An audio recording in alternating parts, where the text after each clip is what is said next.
The air in the ready room was thick with the arrogant sweat of young pilots, their laughter sharp and aimed at the frail figures signing the flight roster. To them, he was just Pops, a relic shoved into their elite squadron by some bureaucratic blunder. They mocked his stiff movements, his outdated helmet, and the call sign written beside his name, Phoenix. It was a joke, they decided. A sad, grandstanding joke. But when the warning siren screamed and the sky turned hostile, the joke died in their throats. With a calm that froze the chaos, the old man keyed his mic, his voice etching itself into the static. All calls, this is Phoenix 1. Form on my wing. Do exactly as I say. And, in that moment, the laughter didn't just stop.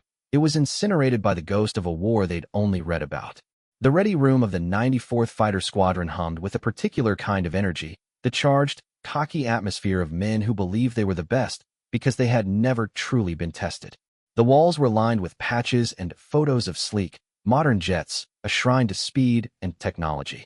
The pilots, all in their late 20s or early 30s, wore their flight suits with a casual arrogance, swapping boasts about simulator scores and last night's escapades. They were the tip of the spear, flying the F-35 Lightning II, and they knew it. Into this temple of youth walked Leo Vartan. He moved with a careful, deliberate pace, a slight stiffness in his right leg. His flight suit, while clean, was of an older style, and the leather of his jacket was worn soft in places. His face was a map of fine lines, his hair more silver than gray, cut short in a no-nonsense style.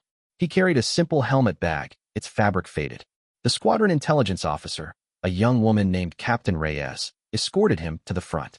A quiet fell, not of respect, but of puzzled curiosity. "Listen up," Reyes said, her voice cutting through the murmur. "This is Mr. Vartan. He'll be flying with us as a DACT partner for the next month. He's here under the Heritage Pilot Program. Treat his aircraft and his person with the same professionalism you afford anyone else." The program was a vague, mostly forgotten initiative meant to bring in experienced civilian pilots for training exercises. To the squadron, it was a waste of fuel and a potential safety hazard. As Reyes handed Leo the flight roster to sign, a lanky pilot with the call sign Rook leaned over to his friend, Jester. "A heritage pilot? What's he heritaging, the Wright Flyer?" A snicker rippled through the room. Leo's hand, steady and scarred across the knuckles, printed his name. Beside it, in the column for call sign, he wrote a single word, Phoenix. Jester couldn't help himself. "Phoenix? Sir, with all due respect," he said, the respect entirely absent from his tone. "Call signs are earned. They've got history. Sometimes funny, sometimes cool. What's the story there? You rise from the ashes of your last physical." The room erupted in genuine laughter. Leo finished writing, capped his pen, and turned slowly. His eyes, a pale, watery blue, swept over Jester, then Rook, then the rest. There was no anger in them, no embarrassment. Just a kind of quiet assessment, like a mechanic looking at a complex engine. The laughter died, not because he commanded it, but because his silence was somehow louder. "Something like that," Leo said, his voice a low rasp, like gravel under a boot. He picked up his bag and walked to an empty locker at the far end of the room, the subtle hitch in his step now seeming to the pilots like a confirmation of their ridicule. Over the next week, Pops, or Grandpa, became their open secret. He spent hours in the simulator, not on the advanced systems of the F-35, but on a basic, older model jet module. He studied paper maps alongside digital displays. He asked questions about aircraft performance envelopes that seemed oddly fundamental to them. He was assigned an F-16 Fighting Falcon, a venerable jet, but, in their eyes, a museum piece compared to their fifth-gen stealth fighters. The sight of him slowly, methodically walking around the old Viper, running his hand over its intake lip, felt like a throwback to a black and white movie. The climax of their mockery came during a briefing for a large force exercise. The mission was a complex air defense penetration. The squadron lead, Major Slapshot, a superb pilot who tolerated the younger pilot's antics, assigned Leo a simple, peripheral role, fly a predictable route as a target for the younger pilots to practice their long-range sensor kills. It was a role meant to keep him out of the way. Jester raised a hand, a mock-serious expression on his face. "Sir, clarification. If the Phoenix is supposed to be a target, what's the rules of engagement? Do we wait for it to climb to a cruising speed of, say, a bicycle?" Even Slapshot cracked a smile. Leo, sitting in the back, just made a note on his paper pad. The day of the exercise dawned clear and cold. In the bustling operations center, the young pilots suited up with practiced ease, their conversations filled with technical jargon and competitive banter. Leo suited up alone, his ritual slower, more personal. He touched a small, faded photo tucked into his kneeboard before closing it, a gesture no one saw. The air was a sprawling, blue battle space. The F-35s, invisible to most radar, danced at the edges of the exercise zone, locking onto Leo's F-16 with ease. His jet showed up on their screens like a beacon. Rook got the first simulated kill. Splash 1 Phoenix, he called, unable to keep the glee from his voice. He never even turned. A second kill followed minutes later. On the secure comms, the chatter was light. This is like shooting a sitting duck. A very, very old sitting duck. Then, without warning, the world changed. The exercise controller's voice, usually calm, turned urgent and hard. All units, exercise terminated. Bravo Delta. I repeat, Bravo Delta. Real-world threat. Unauthorized, hostile aircraft inbound on bearing 290, low altitude, converging on Air Force One. Authentication follows. A string of coded numbers rattled out. It was the real thing. The joking ceased, as if severed by a blade.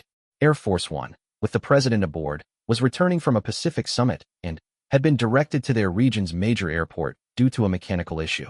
The hostile aircraft, two modified, high-speed business jets suspected of being under control of a rogue state-sponsored group, had slipped through the coastal defenses. They were armed, and their intent, according to the frantic intelligence pouring in, was not just to intercept, but to force a catastrophic event. Slapshot's voice came on, tight and professional. 94th, this is Slapshot. Acknowledge orders. Form on me, combat spread. We're the closest. Weapons hot. Engage to protect. But a problem emerged immediately. The F-35s were stealthy, but their current mission configuration and weapons load were optimized for the air-to-ground exercise.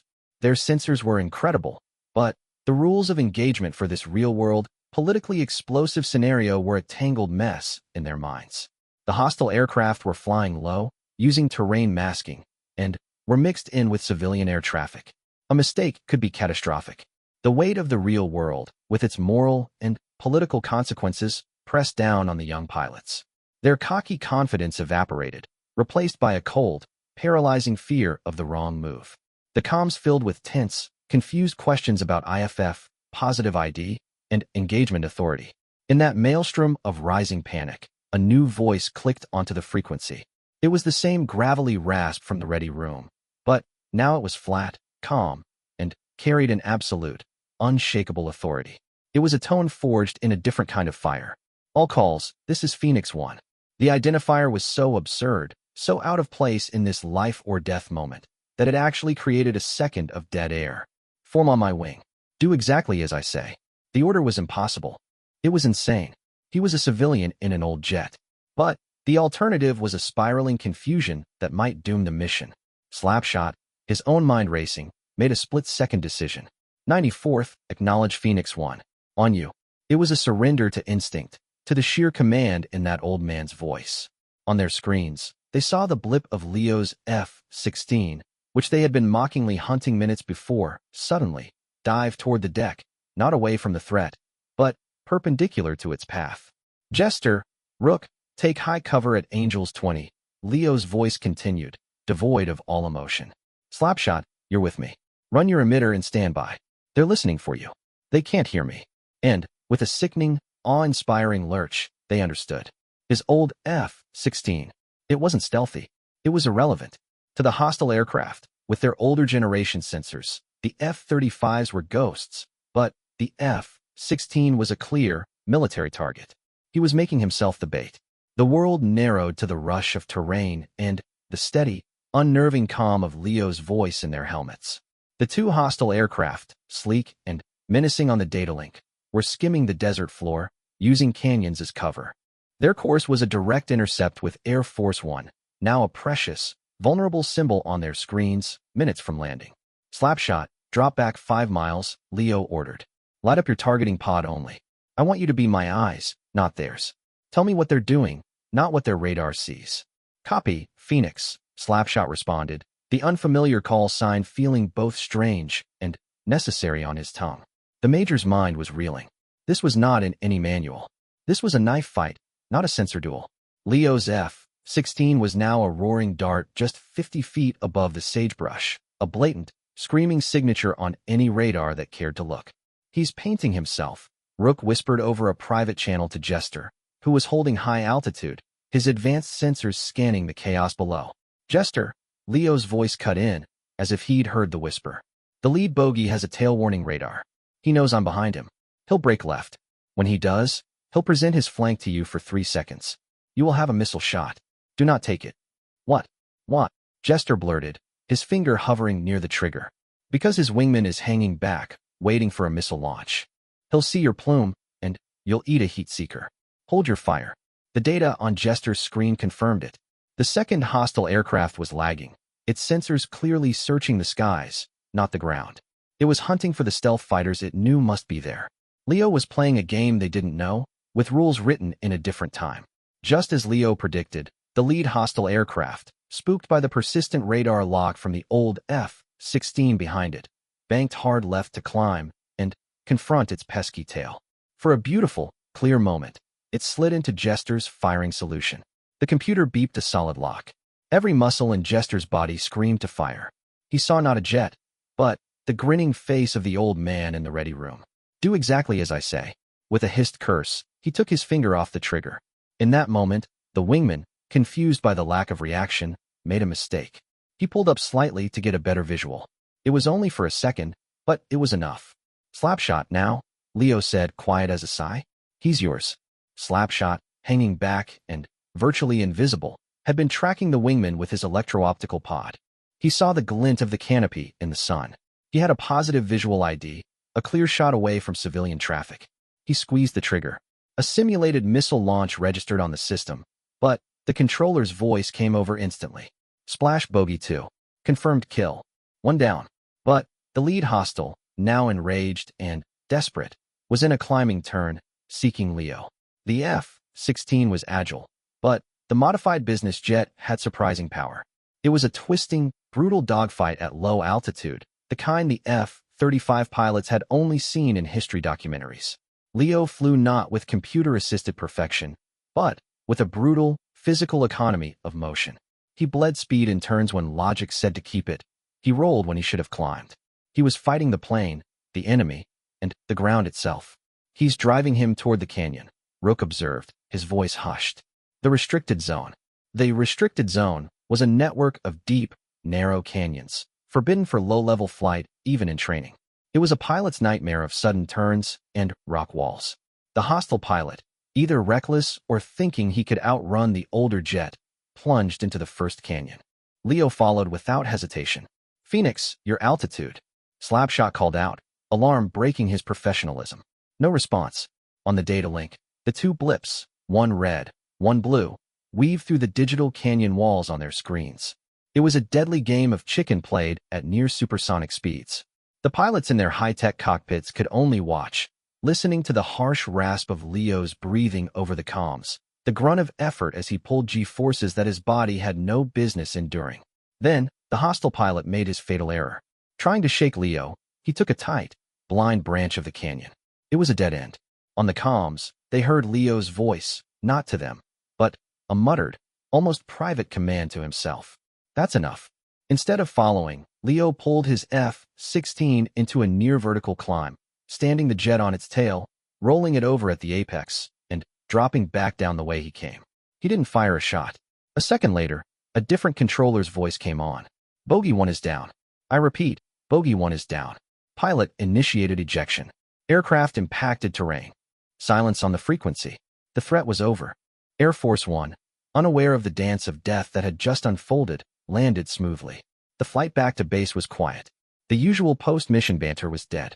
The young pilots were grappling with what they had witnessed. It wasn't just skill. It was something else, a terrifying, intimate understanding of violence in the air, of an enemy's mind, of the price of a mistake. They had seen a phantom made flesh.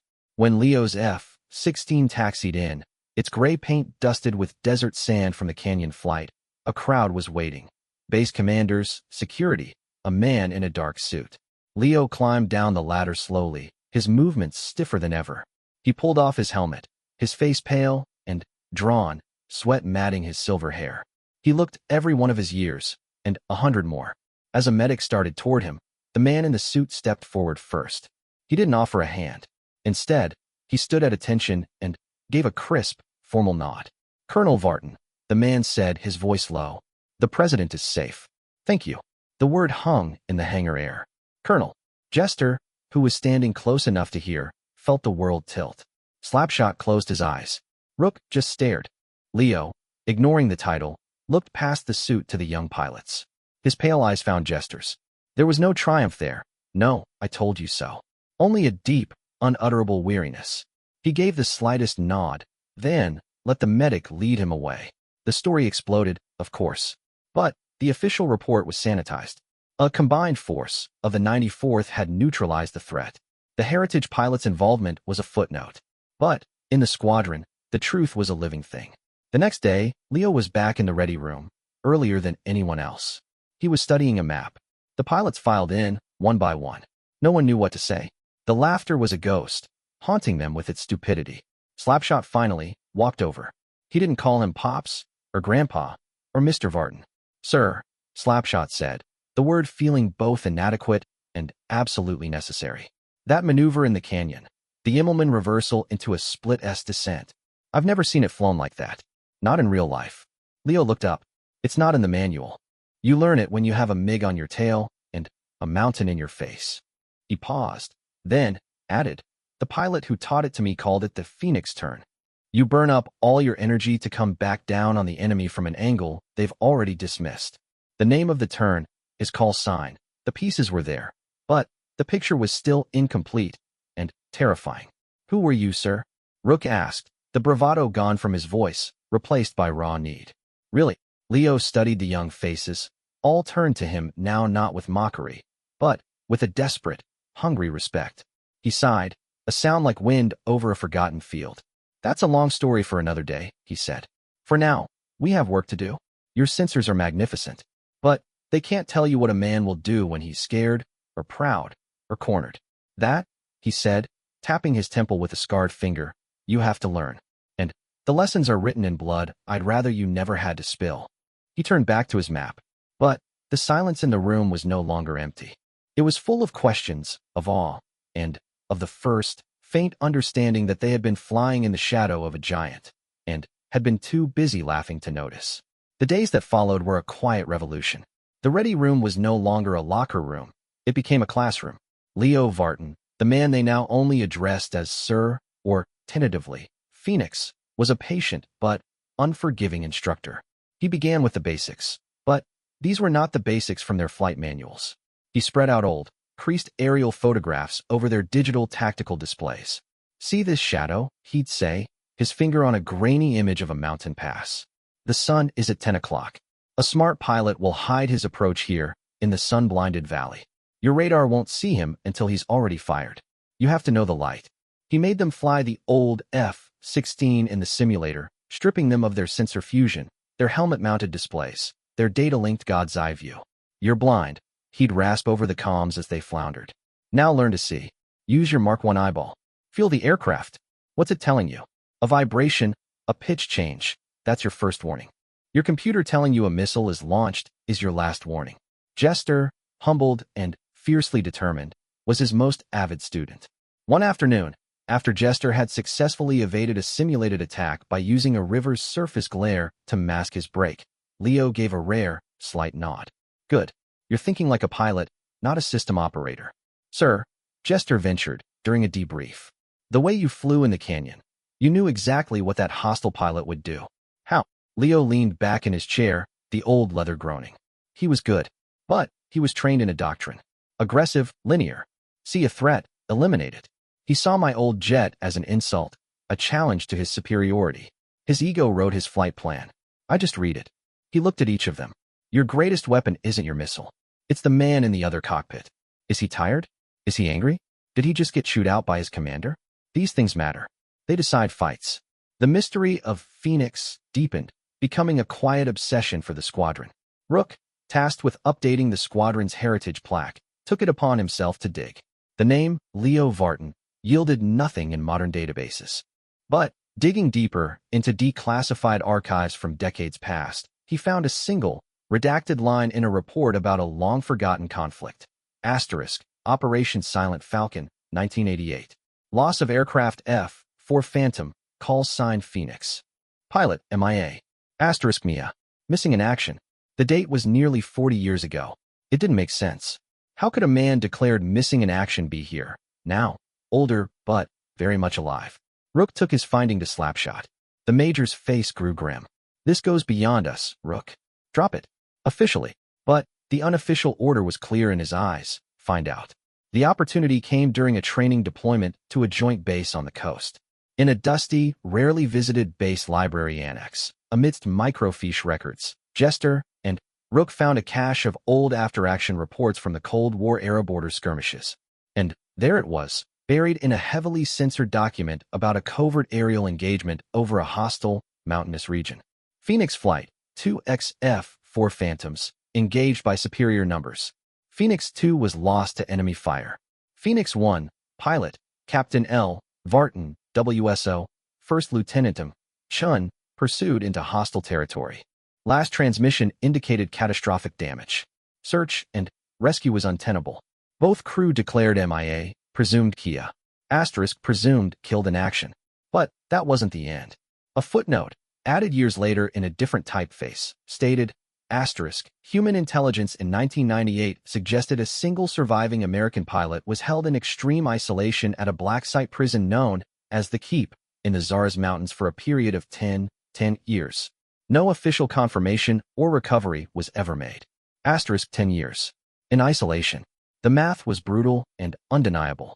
The man who taught them, who flew with them, had spent a decade in a hole in the ground after being shot down. The call sign Phoenix was not a boast. It was a grim, hard-won truth. He had risen from the ashes of a lost war, a lost plane, and a lost decade. They returned to base, the knowledge sitting heavily on them. They saw Leo differently now.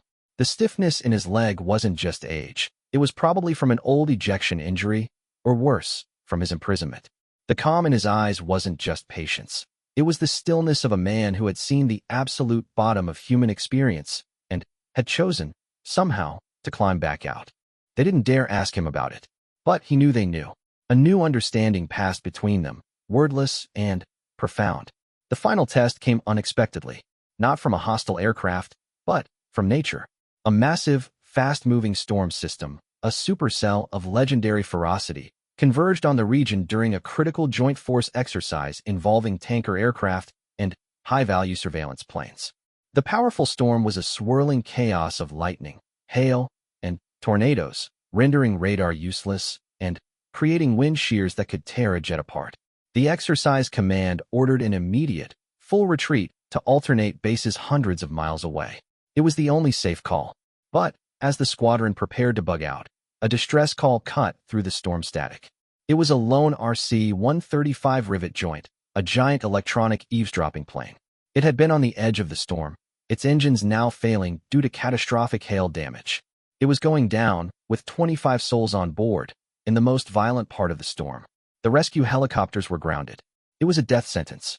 In the operations center, the mood was despairing. The storm was a living monster on the radar screen.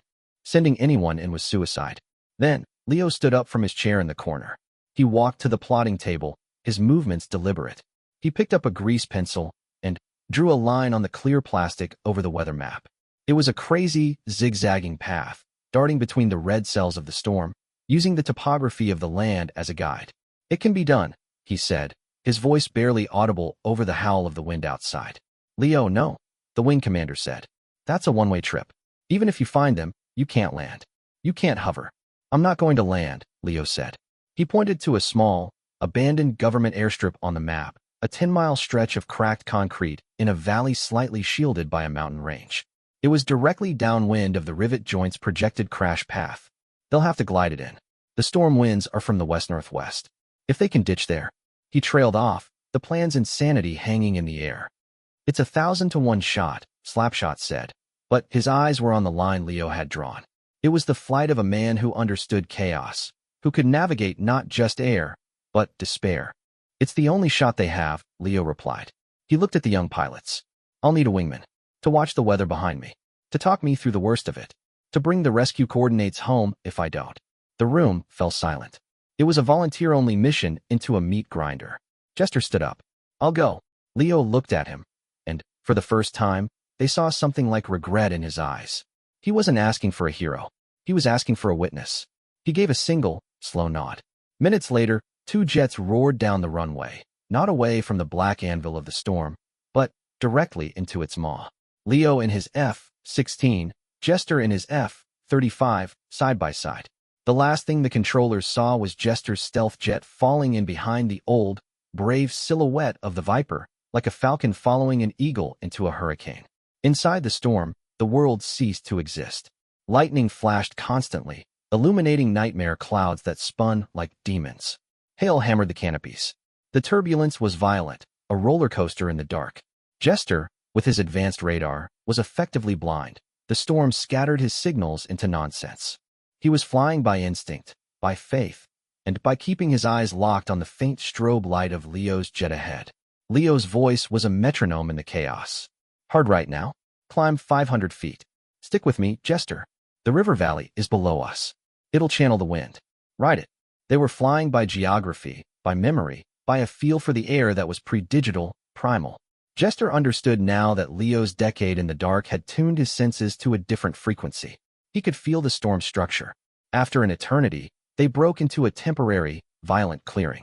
Below them, through the rain, they saw the stricken RC-135, one engine dead, the other streaming smoke, its massive wings shuddering as it descended in a controlled, desperate glide. Phoenix 1, I have visual. Jester called. Roger. Mark their position. Relay to rescue. Then, get out, Jester. That's an order. What about you? I'm going to light the way. And, before Jester could protest, Leo fired off 2 of his flares. They didn't just burn. In the torrential rain and low cloud, they created 2 brief, hellish balls of fire that punched through the gloom, illuminating the ghostly airstrip below for the Rivet Joint pilots. It was a beacon from another age.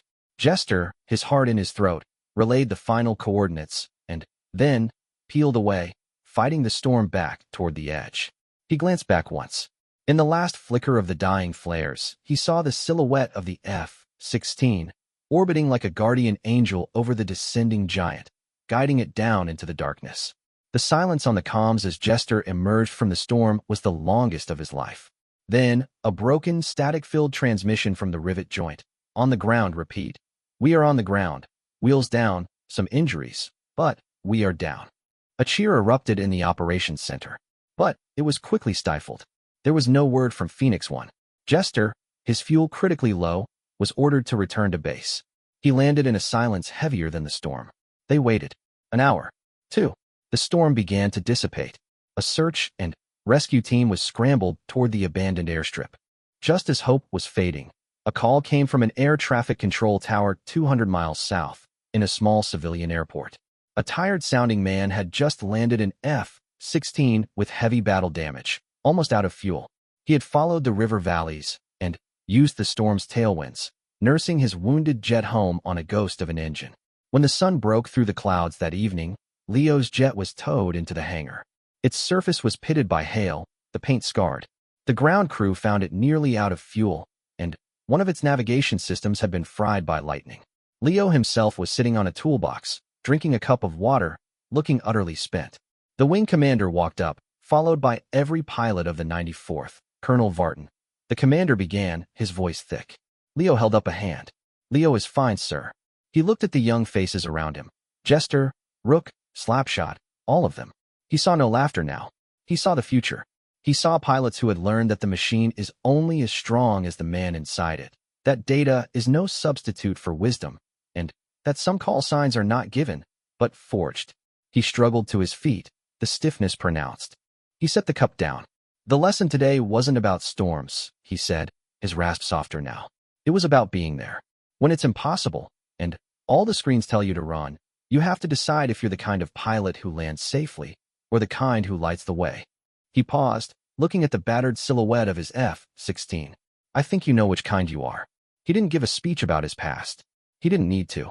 His story was written in the scars on his jet, in the calm in his eyes, in the impossible flight path now being studied on their computers. The call sign Phoenix was no longer a mystery. It was a legacy.